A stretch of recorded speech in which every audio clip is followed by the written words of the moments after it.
જય શ્રી કૃષ્ણ મિત્રો. અત્યાર સુધી ઠાકોરજીની કૃપાથી તેમના સાનિધ્યમાં આપણે 14 અધ્યાય વાંચી સાંભળી ચૂક્યા છીએ. આપણે 15મો અધ્યાય શરૂ કરીએ છીએ.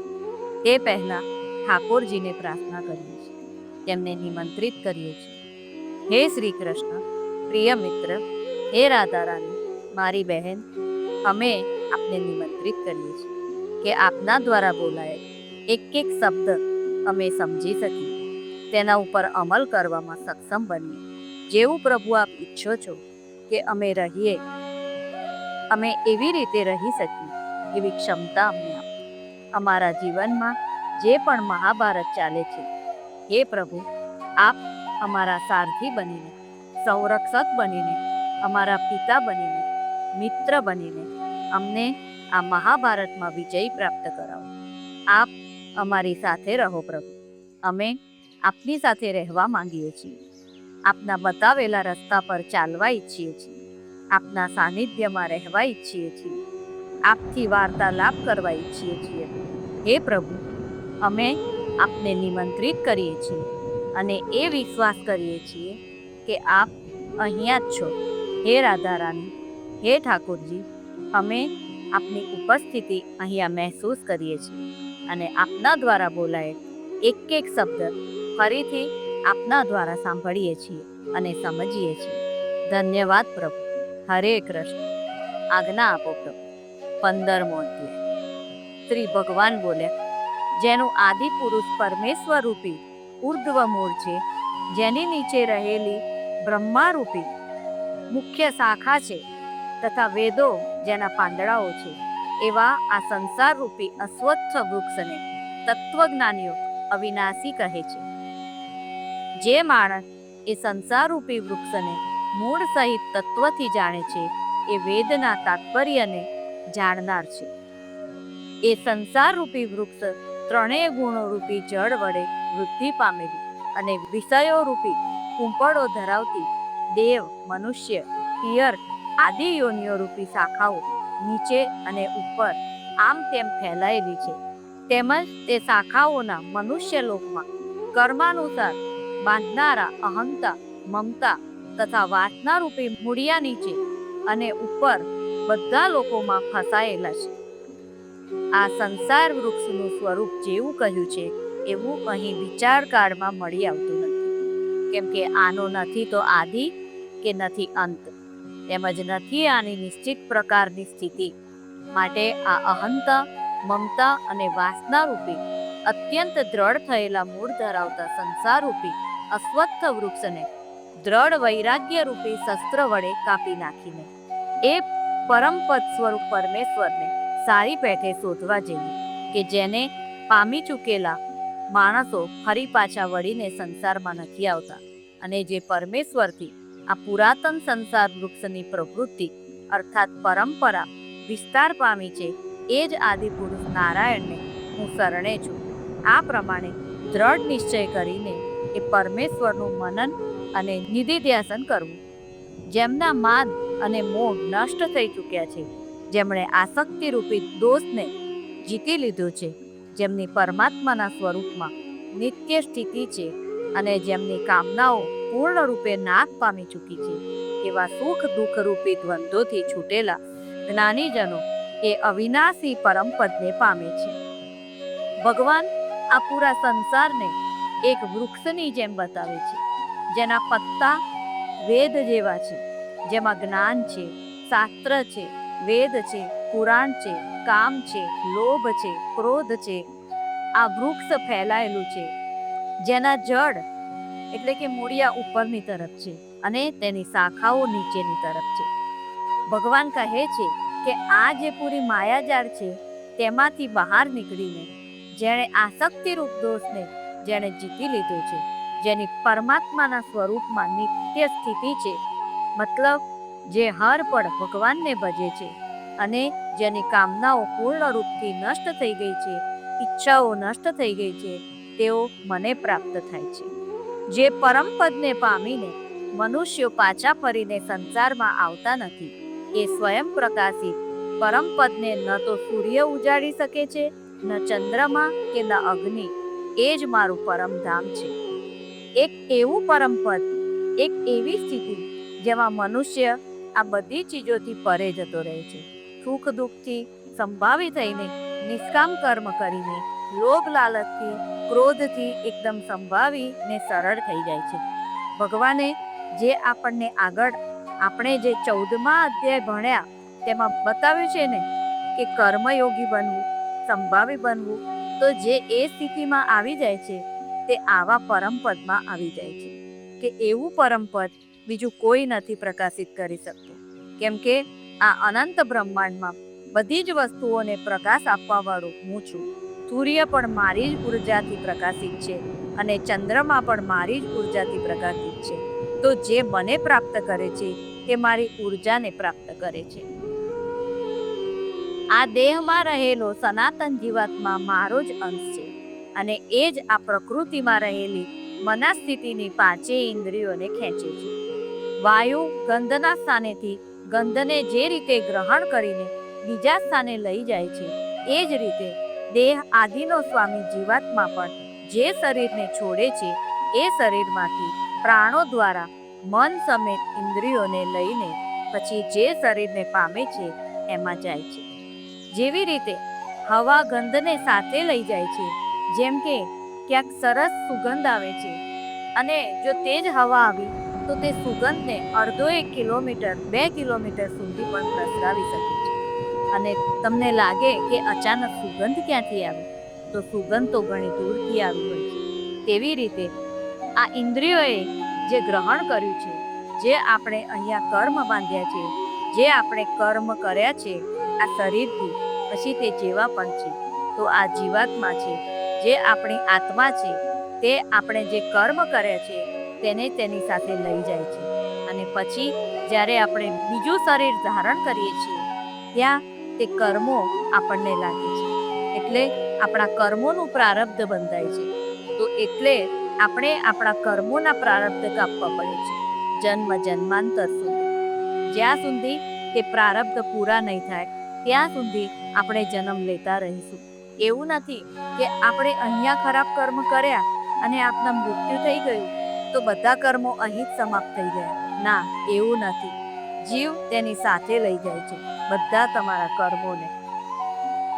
આ જીવાત્મા સ્તોત્ર, ચક્ષુ, ત્વચા, રસના, દ્રાણ અને મનને આશ્રય એટલે કે એમની સહાય લઈને જ વિષયોને સેવે છે.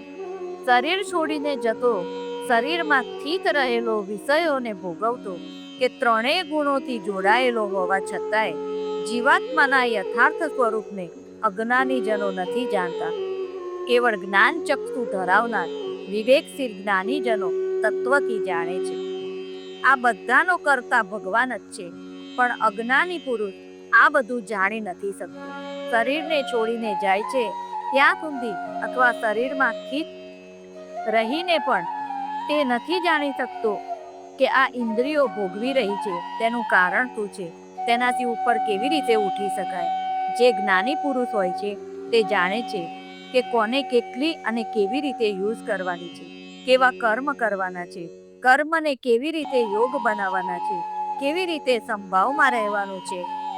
યત્ન કરનાર યોગીજનો પણ પોતાના હૃદયમાં સ્થિત આ આત્માને તત્વથી ઓળખી શકે છે, પરંતુ જેમણે અંતઃકરણ શુદ્ધ નથી કર્યું એવા અજ્ઞાનીજનો તો યત્ન કરતા રહેવા છતાં પણ આ આત્માને નથી જાણી શકતા.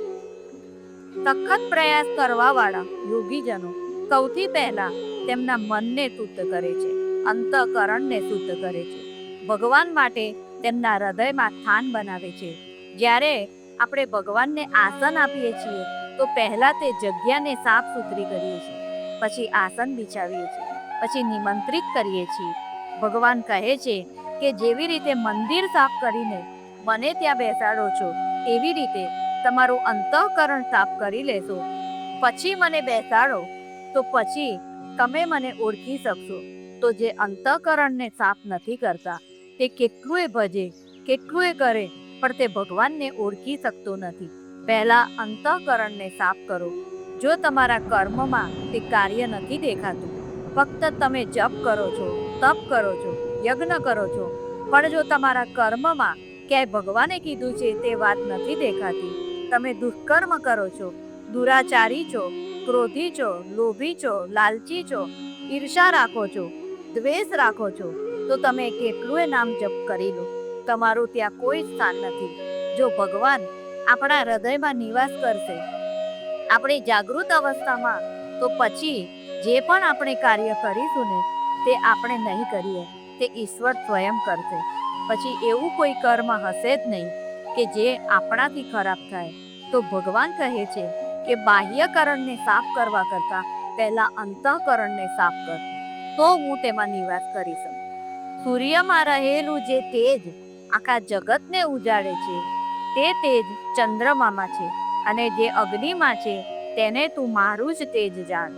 તથા હું જ પૃથ્વીમાં પ્રવેશીને પોતાના શક્તિથી સઘળા ભૂતોને ધારણ કરું છું, અને રસરૂપ સ્વરૂપ એટલે કે અમૃતમય ચંદ્રમા બનીને સઘળી વનસ્પતિઓને પોષું છું. આ જેટલા ઝાડ પાન, સમુદ્ર, પહાડ, આ જે પ્રકૃતિ છે તેની અંદર જે જીવન છે, જેના લીધે તે ફૂલી ફલી રહ્યા છે, જેવી રીતે એક બીજને રોપવાથી તેમાંથી એક નાનો છોડ ઉગે છે, અને તેને બરાબર સિંચન કરવાથી તે મોટા વૃક્ષ બની જાય છે, અને તેના ઉપર ફળ ઉગે છે, રસદાર ફળ આવે છે, જે આપણને અમૃત સમાન સ્વાદ આપે છે. આપણે ઘણા વર્ષોથી ફળ ખાતા આવે છે, પણ કોઈ દિવસ આરામથી બેસીને તે ફળનો આનંદ લેજો તો અસલી સ્વાદ જાણી શકશો. તો આપણે અસલી સ્વાદ લેતા જ નથી, બસ ફટાફટ ખાઈ લઈએ છીએ. તો આ જે પણ ઉર્જા છે, જેમ કે બીજમાંથી છોડ થવો, છોડમાંથી ઝાડ થવું, અને તેના પર ફળ આવવા, ફળ પાકવા, આ બધી મારી જ ઉર્જા છે. સર્વ પ્રાણીઓમાં શરીરમાં સ્થિત રહેલો હું જ પ્રાણ અને અપાનથી સંયોજાયેલ વૈશ્વાનર અગ્નિ સ્વરૂપ થઈને 4 પ્રકારના અન્નને પચાવું છું. હું જ સૌ પ્રાણીઓના હૃદયમાં અંતર્યામી રૂપે રહેલો છું, તથા મારાથી સ્મૃતિ, જ્ઞાન તેમજ અપોહન થાય છે. તથા બધા વેદો વડે હું જ જાણવા યોગ્ય છું, તેમજ વેદાંતનો કર્તા અને વેદોને જાણનાર પણ હું જ છું. બધા જ શરીરોનું સંચાલન કરવા વાળો હું જ છું. આ શરીરમાં બધી જ ક્રિયાઓ મારા દ્વારા થાય છે. તો ભગવાન કહે છે કે બધી જ ગતિવિધિઓ મારા દ્વારા જ થાય છે. જે જ્ઞાન આપ પ્રાપ્ત કરો છો, જે તમારી યાદ શક્તિ છે, જે વેદોનું જ્ઞાન જ્યાંથી વેદ સમાપ્ત થાય છે તેનું જ્ઞાન, બધું હું જ છું. દુનિયાનું કોઈ પણ કોમ્પ્યુટર લઈ લો, તેની મેમરી લિમિટેડ હોય છે, તેનું સ્ટોરેજ પણ લિમિટેડ હોય છે. તમારા મોબાઈલમાં 256 GB હશે યા 2 TB હશે, પરંતુ ભગવાન જે આપણી અંદર બેઠેલા છે, તમે વિચારો, જ્યારથી આપણે જન્મ્યા ત્યારથી લઈને અત્યાર સુધીની બધી જ મેમરી આપણા મગજમાં સ્ટોર છે. તેમાંથી કાંઈ ડિલીટ કરવું પડતું નથી, બધું જ સ્ટોર છે મગજમાં. કેટલી પાવર છે વિચારો. જે આપણે જોઈ શકીએ છીએ, એક કેમેરાથી જો ફોટો પાડીશું તો પિક્સલ ફાટી જશે, થોડો ઝૂમ કરવા જશો તો. જ્યારે આપણે આપણી આંખોથી બધું જ એક સાથે એક સમાન જોઈ શકીએ છીએ.